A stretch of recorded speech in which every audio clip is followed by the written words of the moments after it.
దేవుని రాకడలో దేవుని పిల్లలు వెళ్ళిపోయిన తర్వాత కూడా భూమి ఉంటుంది. కొన్నాళ్ళు భక్తిహీనులు ఉంటారు భూమి మీద.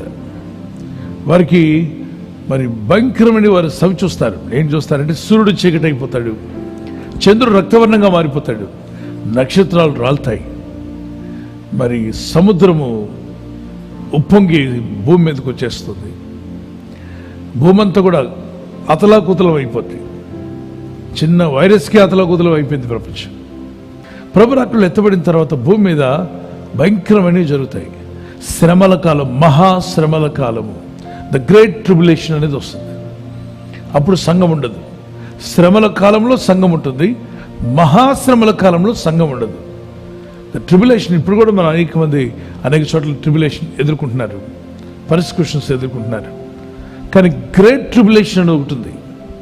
దేవుని ఉగ్రత అనే పాత్రలో పోయబడితే భూమి మీద అప్పుడు సంఘం ఉండదు. ఆ తర్వాత దేవుడు ఈ భూమిని ఆకాశం తొలగించి నూతన భూమిని నూతన ఆకాశం కలుగు చేసి ఈ పరలోకానికి వెళ్ళిపోయే ఆత్మలు ఉంటాయి కదా ప్రభు బిడ్డలు, వారందరినీ తీసుకొచ్చి అందులో ఉంచుతాడు. అంటే మనమంతా అక్కడ ఉండబోతున్నాం.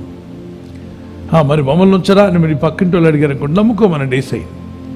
మీ వీధిలో మీ బంధువులు ఎవరైనా అయితే మేము రాకూడదా? రావచ్చు.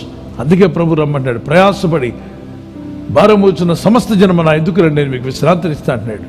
అందుకే ఈ సువార్త మీ అందరికీ అవకాశం ఉంది. All of you can come and receive Jesus. అప్పుడు క్రొత్త ఆకాశం, క్రొత్త భూమిలో మీకు చోటు ఉంటుంది. Okay, God bless you.